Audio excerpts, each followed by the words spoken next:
చూస్ country delight, live better. ఇప్పుడే country delight app ని download చేసుకోండి. రైట్, ప్రస్తుతం కుకట్పల్లి సహస్ర ఇంటి వద్ద తీవ్ర ఉద్రిక్త పరిస్థితి అయితే కొనసాగుతుంది. అసలు ఆ 10వ తరగతి చదువుతున్న బాలుడు ఏ విధంగా ఆ ఇంట్లోకి చొరబడ్డాడు, ఏ విధంగా సహస్రను చంపిన తర్వాత ఆ ఇంటి నుంచి స్కిప్ అయ్యాడు, ఏ బిల్డింగ్ నుంచి ఏ బిల్డింగ్ కి అక్కడికి వెళ్ళాడు, పూర్తిగా లైవ్ లో మనం చూద్దాం. Suman TV news CEO Nirupama గారు అక్కడే ఉన్నారు. ఎక్స్క్లూజివ్ గా ఆ పిల్లోడు బాలుడు ఎక్కడి నుంచి అయితే ఆ జంప్ చేశాడో, ఆ బిల్డింగ్ మీద నుంచి ఎలా తప్పించుకున్నాడో పూర్తిగా కూడా ఎక్స్క్లూజివ్ గా అందించేందుకు సిద్ధంగా ఉన్నారు. ఒకసారి వారితో మాట్లాడి తెలుసుకునేటువంటి ప్రయత్నం చేద్దాం. నిరుపమ గారు, సో ప్రస్తుతం అక్కడ బిల్డింగ్ వద్ద పరిస్థితి ఏంటి, ఎలా వచ్చాడో 10వ తరగతి బాలుడు, ఏ విధంగా అక్కడి నుంచి వెళ్ళిపోయాడు? ఏ స్టేజ్ లో పిల్లలు ఉన్నారు? 10th క్లాస్ చదివే పిల్లడు ఇంత వైలెంట్ గా ఎందుకున్నాడు? వాళ్ళ పేరెంట్స్ ఆమెమో అతని తండ్రి ఏమీ చేయడం తెలుస్తుంది, ఏ పని చేయడంట. తల్లి మాత్రం ఎక్కడో అంటే బయటికి వెళ్ళి ఇళ్లలో పని చేయటం కాకుండా హౌస్ కీపింగ్ అంటారు కదా, ఆ టైపులో పెద్ద పెద్ద అపార్ట్మెంట్స్లో హౌస్ కీపింగ్ ఉంటుంది. అలా హౌస్ కీపింగ్ చేస్తుందంట ఆవిడ. పైన 3rd ఫ్లోర్ పైన ఉన్నటువంటి పెంట్ హౌస్, పక్కనే ఉన్నటువంటి ఇల్లు, ఇదే బిల్డింగ్ లో నుంచి ఆ అబ్బాయి వచ్చి ఆమెను సహస్రాణిని హత్య చేసినటువంటి పరిస్థితి. ఇక్కడ చూడండి ఒక్కసారి ఈ బిల్డింగ్ కనిపిస్తుంది మనకు. ఇది థర్డ్ ఫ్లోర్ యాక్చువల్లీ వాళ్ళది. ఆ building 3rd floor. 4th floor లో వాళ్ళు ఉంటారంట.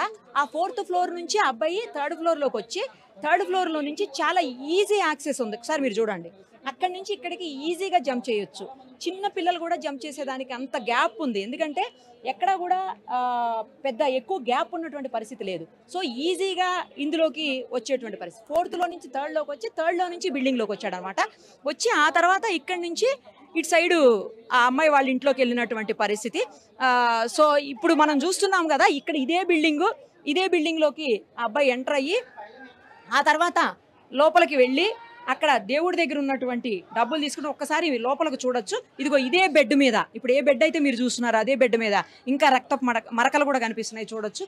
ఇదే బెడ్ మీద అమ్మాయిని చంపి పడేసినటువంటి పరిస్థితి. మొత్తం అమ్మాయిని ఫస్ట్ పీక నులిమి చంపేదానికి ట్రై చేసి, తర్వాత మళ్ళీ ఆ అమ్మాయికి బాడీ అంతా కూడా 18 చోట్ల గాయాలయ్యాయి. అంటే అన్ని చోట్ల పొడిచాడు అనమాట. తర్వాత నెక్ మీద కూడా పొడిచినటువంటి పరిస్థితి. మొత్తంగా బాడీ మీద దాదాపు 25 చోట్ల పొడిచినటువంటి పరిస్థితి. ఎంత ఘోరంగా దారుణంగా! ఆ అమ్మాయి ఎట్టి పరిస్థితులను బ్రతకకూడదు, బ్రతికితే మళ్ళీ తనకు ప్రాబ్లం అవుతుందేమన్న ఉద్దేశంతో చేసినటువంటి పరిస్థితి ఇది. ఇంకొకటి ఏంటంటే, ఆ పక్కన బిల్డింగ్ లో నుంచి వచ్చి చేసి మళ్ళీ కామ్గా ఇదే బిల్డింగ్ లోకి తిరిగి వెళ్ళిపోవటం ఇంకా అత్యంత దారుణం. చూడండి, అంటే అటు నుంచి రావడం ఇటు వెళ్ళడం ఇదంతా కూడా ఎక్కడా కూడా ఎవ్వరూ చూడలేదు. 5 రోజులైంది ఇప్పటికి.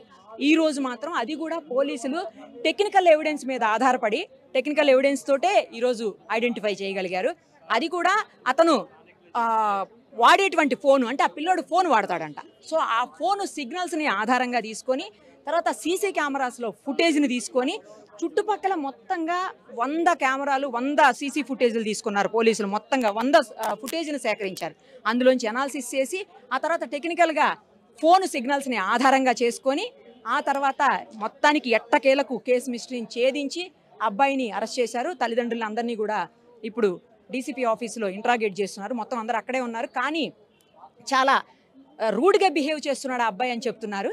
ఆ పోలీసులకు కూడా సరిగ్గా సహకరించట్లేదు, ఆన్సర్స్ చెప్పేదానికి కూడా హెసిటేట్ చేస్తున్నాడు అని చెప్పేసి చెప్తున్నారు. అంటే ఎంత దారుణంగా అతని బిహేవియర్ ఉందో మనం అర్థం చేసుకోవచ్చు. ఫోన్ కూడా ఉంది అంటే కంటిన్యూస్గా రకరకాల వీడియోస్ చూడడము, రకరకాల నెట్లో ఇన్ఫర్మేషన్లు తీసుకోవటము చేస్తాడు. లేకపోతే ఏ రకంగా దొంగతనం చేయాలి అనేది ఒక పేపర్ మీద రాసుకొని లాస్ట్లో మళ్ళీ మిషన్ డన్ అని చెప్పేసి రాసుకున్నాడు.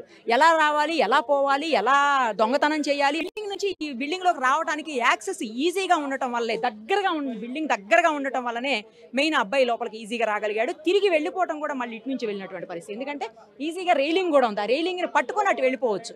సో అదే జరిగింది ఇక్కడ ఇన్సిడెంట్. సో అది మొత్తానికి ప్రస్తుతం ఆ బిల్డింగ్ వద్ద ఏ రకంగా ఆ 10వ తరగతి బాలుడు ఎంట్రీ అయ్యాడు, సహస్ర ఇంట్లోకి ఏ రకంగా ప్రవేశించాడు, ఆ ప్రవేశించిన తర్వాత డబ్బుల దొంగతనం చేసేటువంటి ప్రయత్నంలో అడ్డుపడిన సహస్రాన్ని ఎలా మట్టుపెట్టాడు, ఆ తర్వాత ఎవరికీ కనిపించకుండా, ఎవరి కళ్ళల్లో పడకుండా, సీసీ కెమెరాల్లో కూడా దొరకకుండా చాకచక్యంగా ఈ బిల్డింగ్ నుంచి ఆ బిల్డింగ్కి ఏ విధంగా తప్పించుకున్నటువంటి వివరాలు కూడా ఇప్పుడు స్పష్టంగా చూసాం. మా CEO నిరుపమ గారు చూపించినటువంటి విజువల్స్లో ఎక్స్క్లూజివ్గా మనం అక్కడ చూసేటువంటి ప్రయత్నం చేశాం.